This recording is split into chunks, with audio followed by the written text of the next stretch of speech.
on your Chromebook. And let's get started on that today. Ready, go.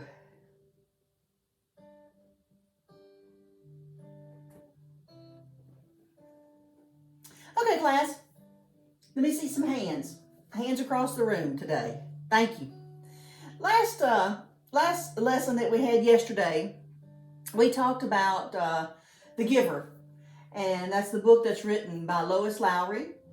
And it's a dystopian book, and it was really interesting. Some of us had questions about it, and so let's go a little bit back over what we did yesterday and gain some remembering on that, and then we're going to look at going a little forward today. Tell me something, and just a show of hands if you would, as you have questions. Landon, what was Jonas's friend's name? Do you know? Asher. That's right. That's right. Mary, what was Jonas's father's occupation? Nurturer. Does everybody know what a nurturer is? Could you understand? Could you gather an inference on that as to what that actually was? Nurturer, kind of like a nursery. He took care of babies, so that he was a nurturer. Probably a really sweet, kind, and gentle man. But that's what he did for a living. Casey. A pilot flew over the community and it upset everybody. What did he do that was wrong? You know that answer? Okay, go ahead. He was out of his boundaries, right? He flew out of his boundaries. It upset everybody. Trey, what was going to be that pilot's punishment? This is where it starts to get really interesting. What was going to be that pilot's punishment? Released, right? So let me ask you this. What does released mean? Does anybody know? How about you, Marquez? You don't really know? Well, what do you think it might mean? What could it mean? What could it possibly mean? It could possibly mean, right, that he was fired. It could. But they got real upset about that, didn't they? They were really nervous, and it was a big deal to them, what he had done. And when they said that he had been released was a big deal. So what do you think that could have been? Do you think that possibly that community that Jonas lived in, that they looked at people as maybe disposable? Could it mean possibly that maybe that was going to end his life? He made a mistake and they don't accept mistakes very well? How many of you thought that when you read that, you thought they don't look at life, human life, very respectably? That's right. Well, you were thinking correctly, weren't you? You're doing good. Katie, what did the community do when the person came over the loudspeaker with instructions? They dropped everything and they went inside. Now, let's look at that just for a second. Nobody got on their bikes and pedaled away to their house, did they? Put their bike in the garage and went inside. They immediately dropped everything that they were doing. And that was the part that was a big deal to them. They didn't play games. In other words, had they got on their bikes and gone home with them, it might have given the appearance maybe that they were not obeying. And they took obedience very seriously in their community. Because for one thing, look at the pilot, right? He made a mistake. So they didn't even want to give the appearance of doing the wrong thing. So when the loudspeaker came on, they dropped what they were doing and they head to the house. Lindsay, what do you think the people in the community acted that way? Why do you think that they acted like they did when those instructions came over the loudspeaker? What did it make you think?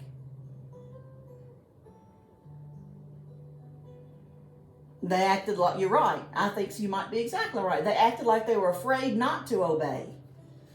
They didn't just want to do the right thing. They were afraid of not doing the right thing. Okay, today this is what we're going to do. Today we will paraphrase the meaning of the preamble to the United States Constitution. We're going to analyze the purpose of phrases within the text and make connections between the values of Jonas's society and our own. So let's begin with understanding what a preamble actually is. Just by chance, can anybody explain or just give me a quick definition of the word preamble? Anybody know? I didn't think you would, because it's kind of it's attached to preamble to the United States Constitution. So automatically we think big word, not familiar with it, connected to the Constitution, that's not going to be in my vernacular, right? All right, so let me tell you what it is. All it is an introduction to the Constitution. A preamble of any kind is going to be something that explains what the other is about, okay? So the preamble is going to tell you about the rights and the things that you're going to have bestowed upon you as a United States citizen. It's going to tell you all of that.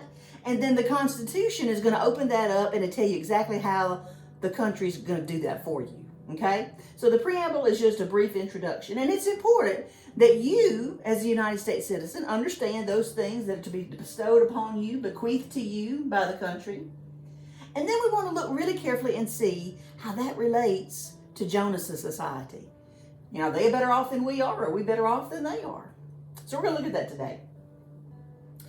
First of all, would anybody like to read the preamble? It's not very long. Would anybody like to read? Trevor, you would? Thank you, baby. Go ahead.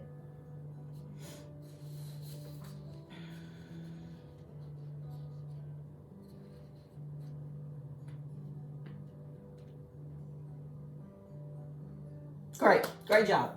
Okay, class, you've got your notebooks open.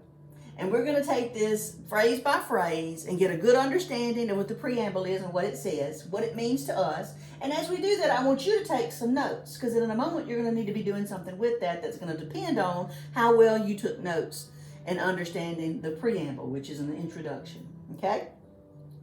All right, Trevor did a great job reading that to us. And the first phrase that he came to was this. It was talking about we the people. Now, who are the people? That's right, all of us, all of the citizens. We are the people of the United States, in order to form a more perfect union. What do you think it means to perform a more perfect union? You think about union being something put together, union, United States, in order to form a more perfect United States. That's what that is. It's just that simple. This introduction is explaining that the Constitution is set forth so we can make ourselves more and more perfect. We're going to make ourselves good. We're going to do something good. We're going to do something good for the people and the citizens. So make sure that you're taking notes as we go. The next one, who can read that next little bitty little phrase? The phrases are going to be in between commas, okay? So if someone would read the next one, that would be great. Who would like to? It's real short, y'all. Nancy, you would? Thank you, girl. Establish justice. That's all. Just establish justice. Establishing justice.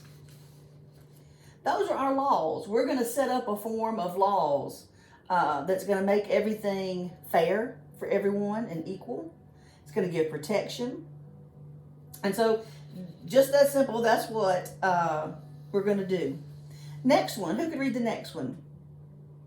Ensuring domestic tranquility. Now, when you think of the word domestic, think of, have you ever heard people say that she worked in the home, she prepared for her family, she was a domestic goddess? Domestic kind of meaning home. And then tranquility is peace. So we're going to form a perfect country together. We're going to make sure there's justice and protection for everyone and make everything equal.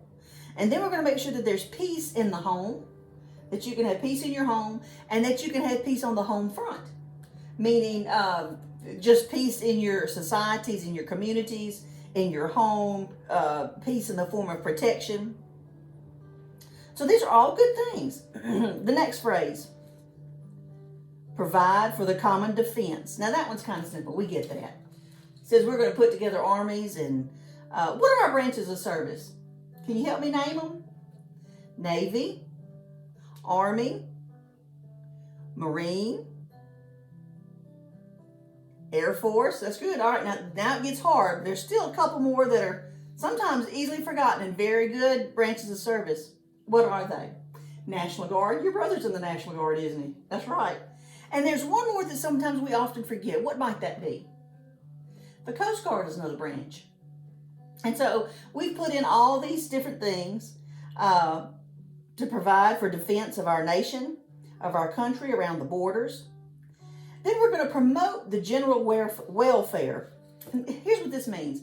Sometimes we think of welfare as government assistance or support, and that's not what that's talking about. Welfare needs to be thought of as well-being. And as a country, we want to have members and in society that their welfare, their well-being, it's important to our country. We're not robotic. We all have lives. And it's important to our country that we promote a sense of well-being. The next one, Laura, would you read it? Okay, blessings of liberty to ourselves and our posterity. Now, what does that mean? Blessings of liberty. So that's freedom for our posterity, meaning what comes behind or after. And what that's saying is we want to establish a sense of freedom for those who come behind us. In other words, for the generations to follow, we want freedom to be in their minds at all times. That is the most important thing that we protect is our freedom. People died for it. You guard it. You watch over it. If you have unity, you guard your unity with your life. And I'll read the last. It says, we do ordain and establish this Constitution for the United States of America. To ordain means that you accept it. You accept all of it. And so that's what our Constitution means. It's going to set up an opportunity for perfection.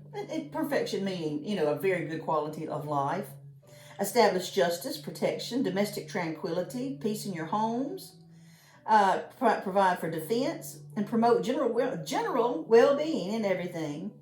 And then we're going to keep in our frontal lobe of our brain freedom, not just today, but as the people and the relatives that we have that come behind us, we're going to teach them about it. We're going to have them to be proud to be who they are, to guard and protect freedom, because that's what our country stands on. Okay, class, you've got your notes. This is what I want us to do. I want you to, you're going to have 1 minute at voice level 2 to gather your things, to walk over to the tables. Our discussion tables, you're going to find a friend, someone that you want to discuss with, and you're going to wait for my instructions. Okay? How does that sound? Ted, what are you going to do? And take all your things. That's right. Find a partner and have a seat. Okay, ready? And go.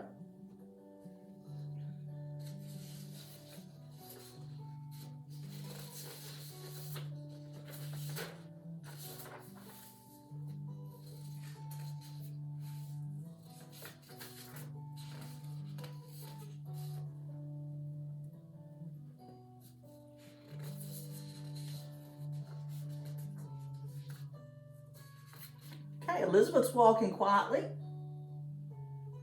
I see that Samantha's found a friend. They're sitting down. Thank you, guys. Y'all are doing great. Thanks so much. All right, give me some hands. Let me see that you're listening to me.